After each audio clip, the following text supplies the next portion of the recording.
Assistant Montgomery County Auditor. I'm here today with Carl Keith, the current County Auditor. Carl, your office has been working hard updating property values across the county. This year's reappraisal found that around 70% of residential properties have increased in value. New value notices were mailed out at the end of July, and we've been getting a lot of questions about how the process works and what new values mean to property owners. I'm going to ask you a few questions that we've been receiving through the public's response to the notices that we've been sending out for property value increases. The first question, and the biggest question, which is on everyone's mind, how new property values will affect property taxes. Will rising values mean rising taxes?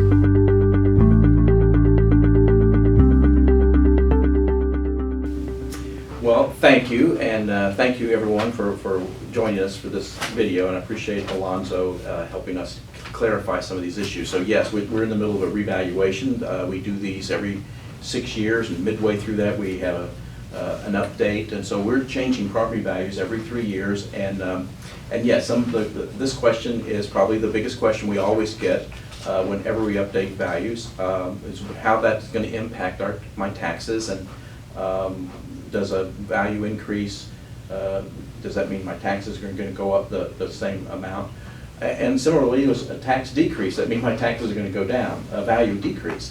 And of course, in Ohio, it just doesn't work that way. It is not a one-to-one ratio of how value to taxes, that doesn't work that way. There are mechanisms in place in the Ohio law to protect property owners and public entities from inflationary increases in value or decreases in value, as we experienced during the Great Recession and during the housing crisis. So there's these mechanisms in place that trigger the change in the effective tax rates, and so if someone's value goes up 10%, that doesn't mean their taxes are going up 10%.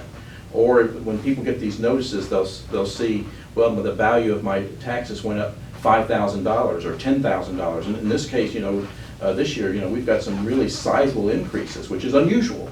We've seen the biggest increases this year, and we haven't in 15 years. So this is unusual, but it doesn't mean that when your value goes up $10,000, doesn't mean your taxes are going up $10,000. That is not what it means. We're talking about value.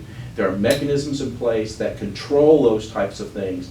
And so will people's taxes go up as a result of an increase in value? It's likely. Will it go up as much as the increase, percentage-wise or dollar-wise? No, it doesn't work that way. Statistically, whenever we do an update, whether it be a reval or a triennial update, whenever we do an update, a third of the property owners will see an increase in their taxes, a third will see their taxes go down, and a third will see no change. And it's just statistically, that's the way it works. Okay. Here's another question that we've gotten. People want to know why they are being sent a new tax bill when they've just finished paying their taxes.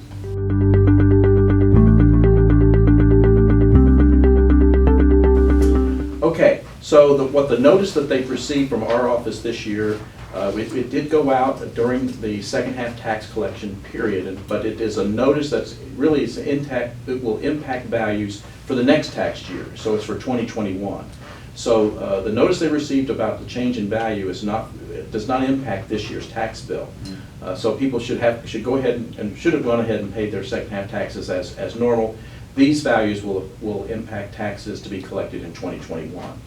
Now it's a little bit different for us this year because we're because of the pandemic and other issues, kind of delayed some of the work that we were doing here in the office, and so we're a little bit later in getting those notices out.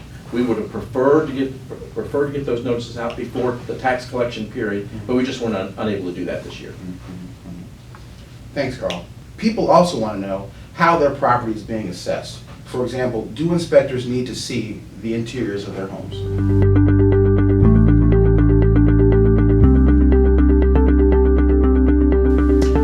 Okay, counties in Ohio and assessors across the country, quite frankly, use mass appraisal techniques. So the techniques used to assess a person's home or business for taxing purposes is much different than a bank appraisal or an insurance appraisal.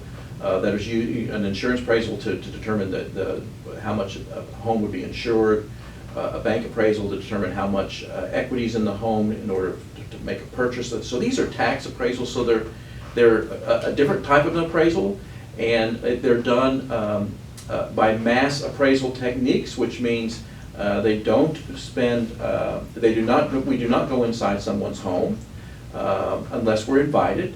And quite frankly, very few people invite us to go inside their home. Some do, but very few do. So these are not based on an interior inspection of the home. It's based upon an exterior inspection. So we do review the outside of the home. We use imaging, both street level imaging and aerial imaging to indicate any kind of changes to the property, that type of thing. Building permits, we review building permits. If people have made changes to their property and that require a building permit, we have access to that. All of those are provided to us.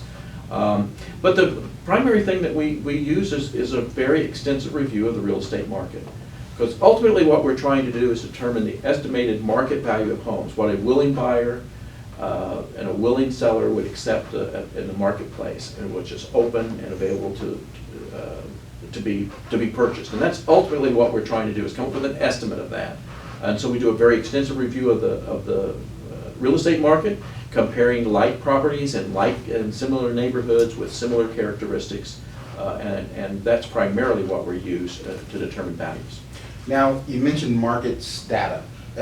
Does that include share of sales, forced sales, or foreclosure sales, or are those excluded from that analysis? Those are excluded. So what we're looking at is valid real estate sales. And so by a valid real estate sale, we mean it's between a willing buyer and a willing seller in an open marketplace where neither party is under any duress. So the types of, neither party are related. So the types of things that you're talking about there, a sheriff sale or a bank-owned sale, or an estate sale, those, by definition, one of those parties in those transactions, and maybe both the parties in those transactions, are under some type of duress. And so it is not a fair reflection of the market value of the home. Okay. Moving on. Okay. People are also curious about what types of things can affect the values of their property. How do appraisers decide on a new value?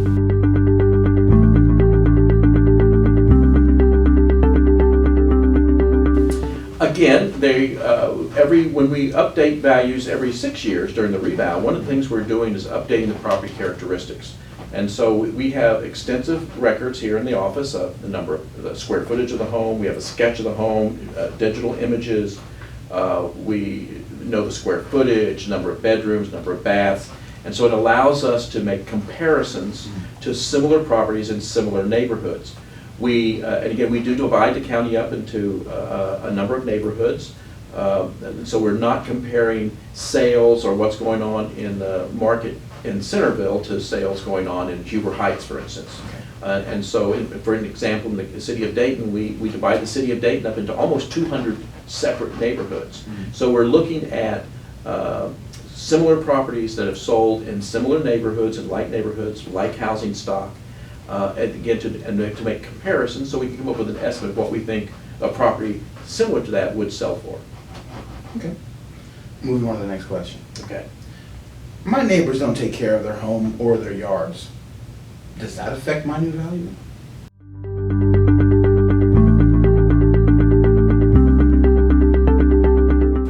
It can.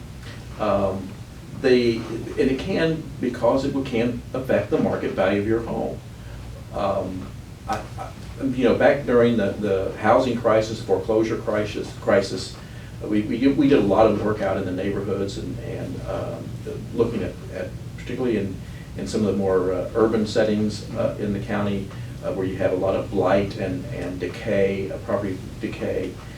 So you had a lot of these neighborhoods where there were no sales whatsoever. I mean, no sales. I think the last appraisal that we did in 2014, we were over 100, half the neighborhoods in Dayton had no valid sales.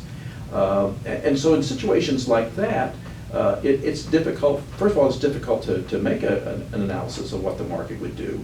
But part of what was happening in those neighborhoods is because of foreclosure and the foreclosure crisis and the housing crisis. You had a lot of blight, decay.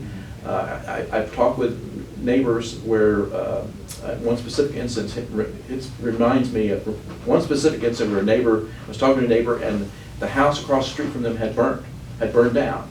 And it was still there, a charred mess, and had not been taken down. Well, does that affect the value of their home? Is someone going to buy their home if, well, that's across the street? Probably not. They probably can't find a willing buyer in those situations. So, you know, you hear a lot about curb appeal, and you're in the real estate market, you hear a lot about curb appeal. And so those types of things will affect the value. It affects the value in terms of it's going to affect the sale. Ultimately will affect the sale price, which will be indicated when homes in that area are purchased. The sale price is going to be impacted by the condition of the surrounding properties, no doubt about it. Okay. Okay, Carl, this is our last question for the day. Well, but let me clarify one thing. Sure. Do we go through, and because someone's property, they have junk in their front yard, or their front porch is peeling paint, or the gutters are falling off, because the neighbor's property is doing that, do we lower the value on this house because of that? Well, no, we don't do that, but it will be impacted by the future purchase price. No question about it. Okay. Well, again, the last question for today. Okay. Why do property values need to be assessed in the first place?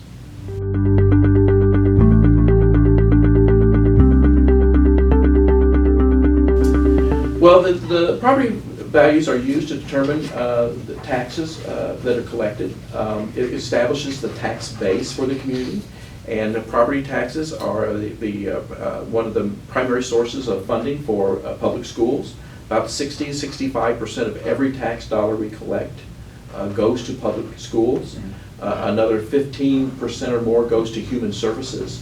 You know, these are vital public services that are being funded through property taxes. And by updating those values and keeping those values current, it helps to distribute the tax burden throughout the community fairly and equitably, which is really what it's all about. Well, thanks, Carl.